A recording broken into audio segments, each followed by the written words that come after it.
Hey peeps, welcome to part 2 of second wave feminism. Should we just get right to it? Let's do that. Next slide. Part 1 we talked about moderate feminists, in which we said were feminists who worked within the system. So that is the very definition of moderate. I can't emphasize that enough when talking about feminists, because there is, again, this bizarre notion that to be a feminist is a radical. And really, if you think about it, that's a super sexist position to take. So the radical feminist, it isn't about any particular sort of, man-hating or whatever the weird, stupid stuff is about, sexist stuff is about feminists, but rather radical feminists aren't interested in fixing the system.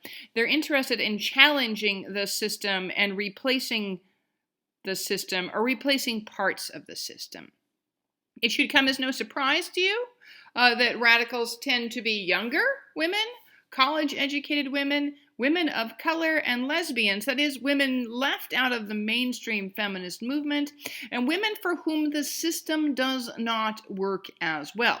I would argue the system doesn't work for any women very well unless you are rich or married to a rich guy and okay with being property. So there we have.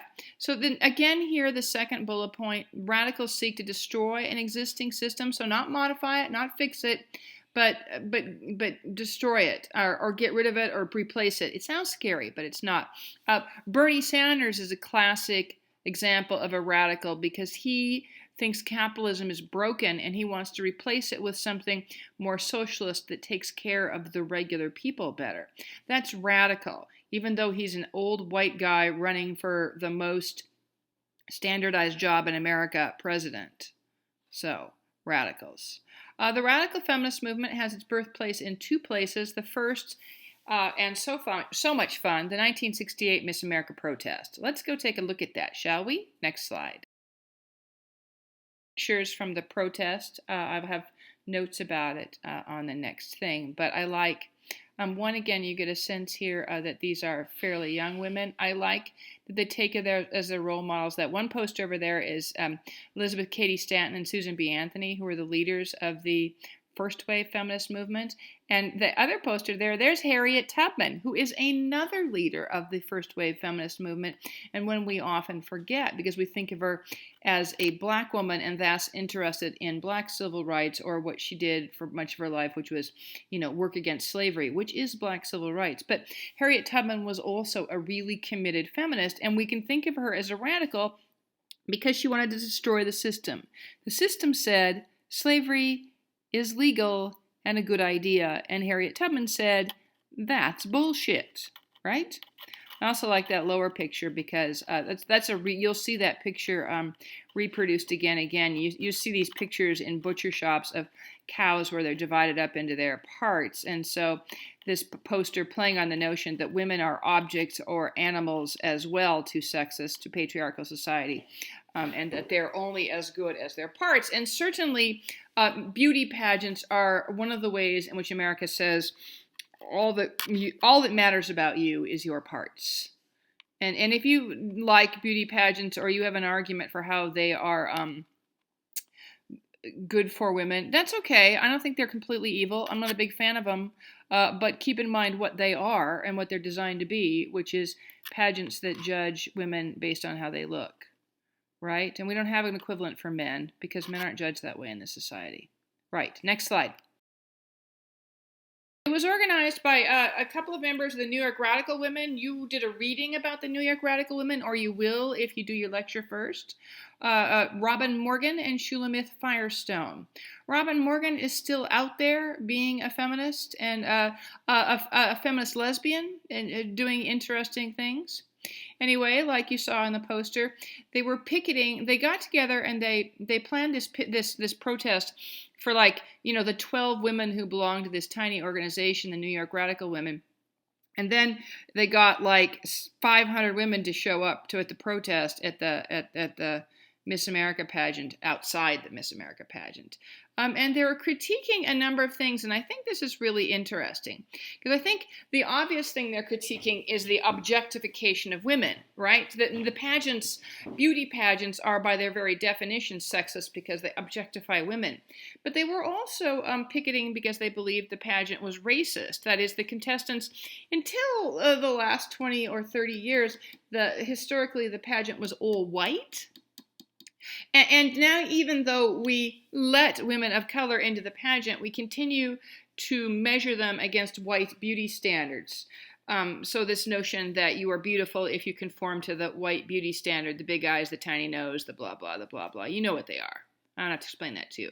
Also, that the pageant was pro-war and pro-violence, because once you see the picture there, Miss America pageant winner in 1967, who went off to entertain the troops with her talent, playing the accordion. Okay, I think accordions are cool, but that just strikes me as odd. Anyway, so they were protesting the pageant on all of those conditions, and hey, why not?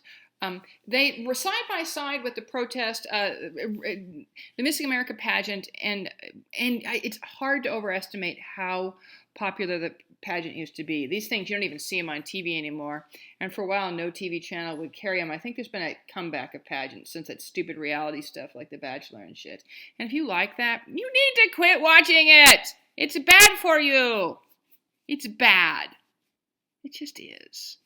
On the other hand, many bad things are fun. Nachos probably aren't good for you, but they are delicious. So you watch whatever you watch, but be super clear about what it is when you watch it. Anyway, the pageant used to be the most watched television program in America during the year. It would routinely have more viewers than even the Super Bowl. So it finished on when it finished. What they planned is this other protest, which was a Miss Black America contest. So let's go look at that slide and talk about that. You know, the easy thing might be to say, well, if pageants are sexist, then a pageant for black women is just sexist about black women. And you're not wrong, except this pageant, which still exists, was meant purposefully to celebrate black standards of beautiful. That is, that in that 60s thing that people used to say that black is beautiful. I'm sure people still say it, but probably in slightly different ways. But that is not just that black women could also be objectified by beauty pageants, but rather a notion that maybe beauty could be, that there are other standards for beauty. And that maybe you can be beautiful and have an afro. And maybe you can be beautiful and have a wide nose. Maybe you could be beautiful and have a big booty. The Black Miss America pageant was originally funded by the oldest civil rights organization in America, the National Association for the Advancement of Colored People. We don't say colored people anymore, but the NAACP is really old and they get to keep their name. Apparently, I hear the pageant is still out there, but I got to tell you, I haven't done any research because I kind of don't care. Don't tell anyone. I don't like beauty pageants. Oh, wait, I think I already said that. Anyway. Oh, so long as we're on the topic, next slide.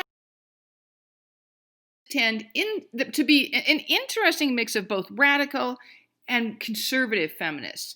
That is, black feminists are radicals in that they seek to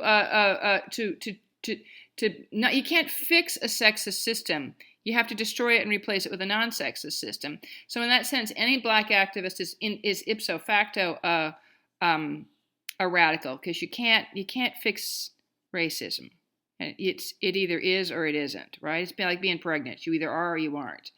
But also black feminists historically tended to be conservative because they tend to be what we call in my business pro-life feminists. That is, black feminists often, not all, because we can't say anything about any group being all, but black feminists often tend to be, I'll say pro-life, and then I'm going to tell you I don't like the phrase pro-life.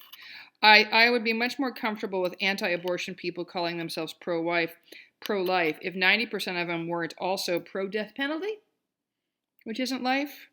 If the very same people who were out there saying that they were pro-life in America right now weren't the people protesting stay-at-home orders in COVID, you're so pro-life, you should want to, do the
for Black feminists is the NBFO, the National Black Feminist Organization.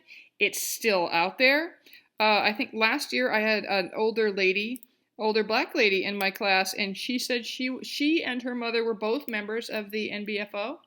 So it's out there. It's still doing stuff. You won't see them very often, but I think whenever you see a protest having to do with women's rights or Black rights, you can bet that the NBFO is there in some way, because they are big and they are busy.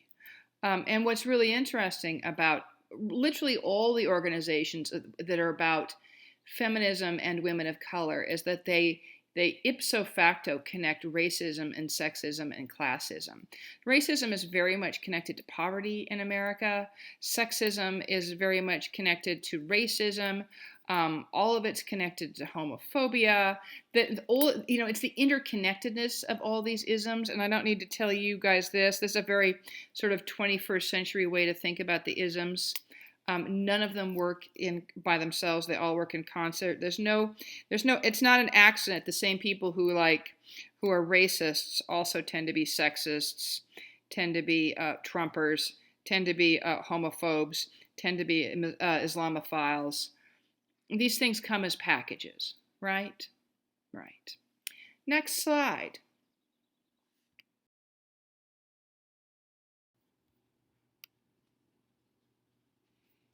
Hey peeps, so here Shirley Chisholm. I love Shirley Chisholm. If we were in class, I'd have a longer video to show you. But we got two things here. Let me get to it. Shirley Chisholm was the first woman to be a serious candidate for the presidency. She ran in 1972. She made it through a number of primaries. She got a number of delegates, and she got all the way to the convention. And here's the really cool thing about Shirley. Shirley was Black. She was the daughter of an immigrant. She had a speech impediment, and she made it all that way. She's really, really cool. Okay, there's two things here. The first YouTube video link, the one in white, I want you to stop this video and go watch that one. It's like 2 minutes long. It's no big deal. So you're going to do that. And then if you think she's cool and you want to know more, you can go watch that second link in yellow. That's a 25-minute one, but that's optional. That's just if you're like, wow, that's really cool and I could use some good news now. But I've got a different sort of big video I want you guys to watch about feminism. So the Shirley Chisholm one there in yellow, that's just optional. But the other one up here in white, I'm going to stop this video and I'm going to go fold my laundry because I can hear my dryer buzzing, and you're going to hit pause and you're going to go watch, you're going to copy and paste that link into YouTube and watch that video. Okay, on Shirley, the one in white? Yeah, okay, go do it. We'll be back in a second. I got towels to fold. Yeah, bye. Oh, right. Did you do it? I hope you did it. Anyway, cool, huh? She's the best. I love Shirley Chisholm. She died. What a bummer. Anyway. Feminists. Oh, now it gets fun. Oh, fun, fun, fun. Valerie Salanis in 1967 invented the world's tiniest organization. It had one member, her. It was called SCUM, which stood for the Society for Cutting Up Men. And what she did here is she mimeographed this manifesto. She called it the SCUM Manifesto, and essentially what she said is that society was a drag, man. She did actually use the word drag. And that the only way you were going to fix sexism in America was to get rid of all the men. And she said you needed to do this for two reasons. One, because men are sexist, and if you kill them all, problem solved. But two, women are sexist too, and we'll keep doing what men tell us to do and being second class to men until we get rid of the men and women have to just stand up and do their own shit. Buy their own rings, open their own goddamn doors, do their own bills, pay their own way. So it's this manifesto. It's a few pages long. You could find it online if you wanted to read it. She meant it to be a satire. She meant it to be funny. When I read it, I think it's really funny. But here's the reality about sexists out there. They don't think feminists are funny. They don't even think funny feminists are funny. And so when a bunch of conservative dudes read a woman suggesting that all the men be killed, they came unglued and got freaked out. And oh no, this is a dangerous woman. So, hey, that's fun. That's fun, isn't it? But the idea here was to use satire to make a critique of patriarchy. And again, I think what she was suggesting there was that men were the problem, not just because they're men, but because as long as women have men around, many women are going to be only too happy to collaborate in their oppression. And that the only way you can get women to stand up and be independent is if they don't have any other choice. And I think that's the point people were missing, is that she was suggesting that women are part of the problem. And she's not wrong, right? Okay, want to go see an even funner group than Valerie and Scum? Okay, next slide. Oh, which? The Women's International Terrorist Conspiracy from Hell. Oh my gosh. This was this slightly bigger group, and you had little groups here. There were if you do that, probably if you check the Wikipedia page, you'll find there were a number of groups. Sometimes their which stood for different things, but most often the Women's International Terrorist Conspiracy from Hell. But you can go look. This was a socialist feminist organization. That is, they were primarily anti-capitalist and anti-consumer. And their point, which is a good one, is that capitalism has a vested interest in keeping women oppressed, because if we make less than men, and we still do, then that is much like undocumented immigrants, a large pool of underwaged workers that benefit the 1%.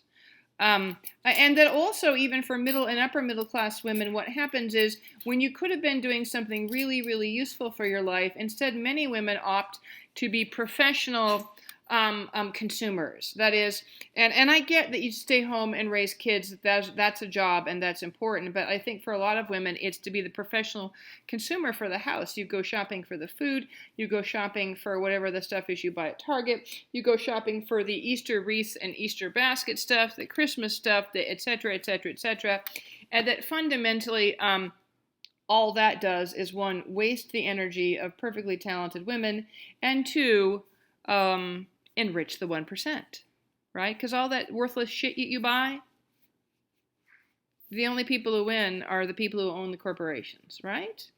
Right. Next slide. Oh, I gotta tell you this. I didn't tell you this. So this picture here is the witch Coven, they called themselves. That's fun too, isn't it? In Washington, D.C., they went to Wall Street and they hexed Wall Street, and they got together in their ridiculous hippie clothes. Not that hippies are ridiculous, but look at them, aren't they fun? And they danced around in a circle, and they pretended to hex Wall Street. And Wall Street responded by promptly dropping something like 300 points, which makes me laugh. And then which got a whole bunch of press. Oh no, look at what women can do. And people took it far too seriously. Oh no, dangerous witches. So there's obviously also a critique on sort of that very old school approach to sort of women in power being dangerous, etc., etc. Yeah? Okay, now next slide. Feminists are, again, like black feminists, ipso facto radicals, because they're seeking to upset the heteronormative standard of society by saying, hey man, not everybody's heterosexual, not everybody's heteronormative. So gay feminism of any kind, lesbian feminism, male feminists who are gay, etc., they're all radical. Again, because they're not trying to fix the system, they're trying to replace the system with something that works better. I think you did a reading about the Daughters of Bilitis. They're a really old organization. They've been around since the 50s. They're both feminist and they're pro-lesbian. They critique heterosexual sex as oppressive to women. And the eroticization of inequality is interesting, because I think this is absolutely true. I think romance novels are a really good place to find this. And I'm not saying you shouldn't read romance novels. If you like them, knock yourself out. But be super clear that what they're often doing is they're making inequality sexy. You know, these big, dominating, muscular men who tell women what to do, and that little woman who falls for the man who pushes her up against the wall and has his way with her, and she's like, no, oh yes, tell me what to do, big boy. Porn's a lot like this. A lot of porn is about the domination of the female body. I've heard. I got to tell you, I've seen like one porn movie in my whole life, and that cured me. I thought it was repulsive. It's not for me. If it's for you, that's okay. Whatever. Again, to each his own. To each her own. But oftentimes, heterosexual coupledom is about the eroticization of inequality. I was, for example, out at my mother-in-law's house taking care of her last weekend, and I said something about how, because she was like, she was telling me how lucky I was to be married to my husband, and I said, well, I don't know, I do all the housework, all the cooking, and I make about twice what he makes, and she said, you shouldn't say that, and I said, I shouldn't say I do all the housework, and she said, no, you shouldn't say that you make more money than him, that's not nice. That is, we live in a country where women are supposed to make less than men, where men are supposed to be the bosses of us, and that is supposed to be a normative part of a romantic relationship. And that any woman who doesn't play along with that is somehow not nice. Yeah? Anyway, slightly off the topic with the lesbian feminists, but again, not really. In the 60s, we also had a movement for these women who called themselves political feminists, political lesbians, or women-identified women. That is, that they were lesbians by choice, not biology. So we all recognize, I assume, because none of us are homophobes, that our sexuality is something that's hardwired into us. You were born liking one thing or the other, or maybe both, or all 17, including hamsters. I don't know. But there was in the 60s and 70s a group of women who, though they were heterosexual, decided the society is so sexist and I don't want to collaborate in that, so I'm going to choose to live in a society of women and to be a woman-identified woman, even if I don't have sex with women, or I do, but it's not really my bag. And that's a thing that was out there. And then, just in case you were thinking that all the lesbians were white, no. You weren't thinking that, were you? Anyway, this is a really interesting organization. They're very 20th century. They were very 21st century. They're way ahead of their time. They'd fit perfectly into this third wave feminism, Me Too thing. The Combahee River Collective, named as such in honor of Harriet Tubman. During the Civil War, Harriet Tubman was a spy for Ulysses S. Grant, who was the head of the Union Army of the Potomac, and she, one of her great triumphs in 64 or 65, is she led a raid up the Combahee River Collective. She led a bunch of Union Army guys, the Army, up the river. They attacked a number of plantations and freed about 2,000 slaves. And the reason, because you hear all the time about Harriet Tubman and the 300 slaves, that was on her own as part of the Underground Railroad. What she did with Grant on the Combahee River was with the U.S. Army at her back, and that's a different thing. It's still a cool thing, but it's a different number that belongs in a different box. Anyway, the Combahee River Collective is an organization of black feminist lesbians who left the NBFO, the National Black Feminist Organization, because it was and may continue to be conservative about sex, and thus more heteronormative than lesbians would like. Right? Yeah. Okay. What about other groups? Let's go see the next slide. It's a little bit difficult to give you a whole lot of other groups. Asian American and Muslim American feminists, as you see there in the third bullet point, really won't have any significant, there's no organizations you can point at. I'm not saying there are no Asian American women or no Asian American Muslims women in the 1970s and 80s who weren't feminists, just that there's no organization to point at. Chicano feminists or Latina feminists tended to get subsumed into the general sort of Chicana or Hispanic or brown rights movement, so they were often just in the same way that black women often get subsumed into all-purpose black civil rights. Chicana feminists tended until very recently to end up in the organization. So it's really about working for workers' rights and oftentimes sort of consciously male worker rights. Indeed, I think this week you read about Dolores Huerta, who's a very important leader of the United Farm Workers. Indeed, the co-leader of the organization was Cesar Chavez, but Cesar Chavez gets all the credit. All the credit. Why does Cesar Chavez get all the credit? Because he has penis. Oh, sad. I mean, not sad that he has penis. That's very nice, I think, for some people. Anyway, I don't know why I just slipped into my weird Russian accent, but I did.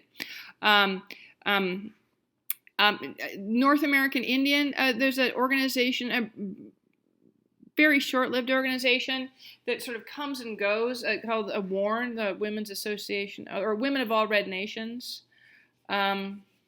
And there was the North American Indian Women's Association, but that was short-lived as well. That is, what I'm trying to say in the second wave is that really the bulk of the women who belong to organizations and were consciously like, I'm a feminist, the bulk of those people were women, and the bulk of them were moderate feminists. Bulk of them were women. Yeah, duh.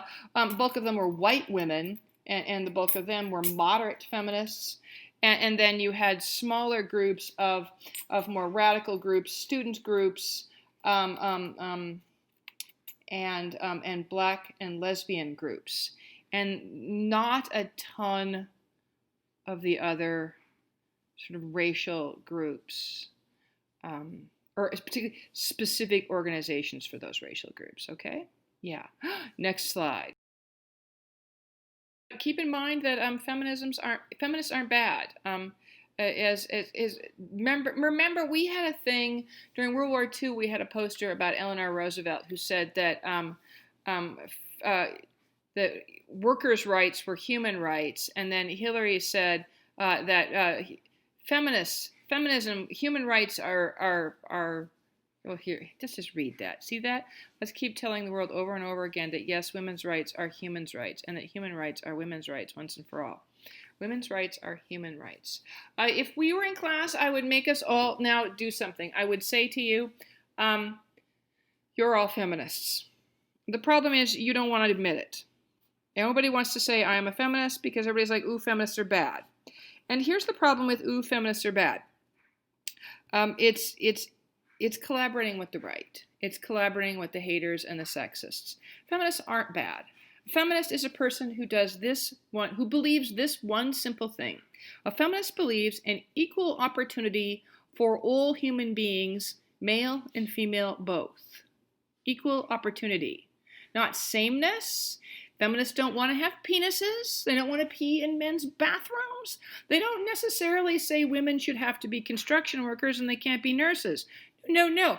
The notion is of equal opportunity. That is, you should have the same opportunity, male or female, to be a construction worker or a nurse or the president or etc., etc., etc. Everyone, regardless of their sex or gender, should have the same opportunities in America. You believe that? Yes, you do. So you're a feminist. So then what I want you to do is I want you to practice saying it. Say it with me now. I am a feminist. Let's try it again because I don't think I heard you. Let's say on 3. 1, 2, 3. I am a feminist. Dudes, you too. Feminists can have penises. My husband has a penis. It's been a while since I've seen it with this COVID thing, but I'm pretty sure he still has it. And he's a feminist. Within reason. There are different flavors, right?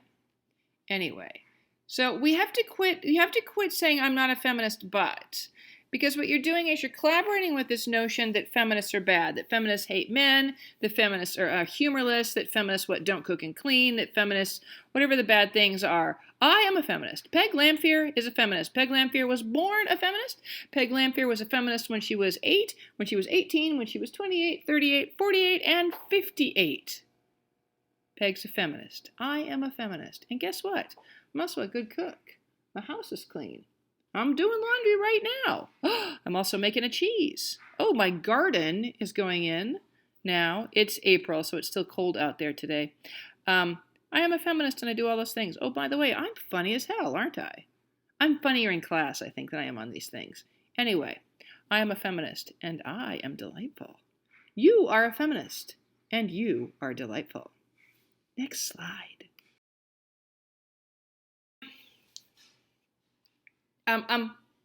Next week we'll do third wave feminism, which is the where we are now. I like this sign. I like this picture because one, it's young women, and two, it's all sorts of kinds of women. Yeah. Yeah. Look at that. We're all so beautiful, aren't we? Next slide. So on top of this will be just like last week and the week before. You have the reading response, you have the notes, and then you have a documentary to watch. I'm going to have you watch She's Beautiful When She's Angry, A History of the Women's Liberation Organization. I found it on Canopy for free, and then on Netflix, which if you have is easy. You can get Canopy through Mount Sacs library site for free. You should have been able to do that with The Midwife's Tale and with Iron Jawed Angels. So that's cool too. You're gonna watch that, and you're gonna make a list of 15 things you learned and 5 things you think, and you're gonna send that to me. Okay? So hold on, one more slide, and I'll do a roundup of all the things I want you to do this week. Next slide. So for this week that you're listening to this lecture, you should send me 3 things. Again, just like last week and the week before.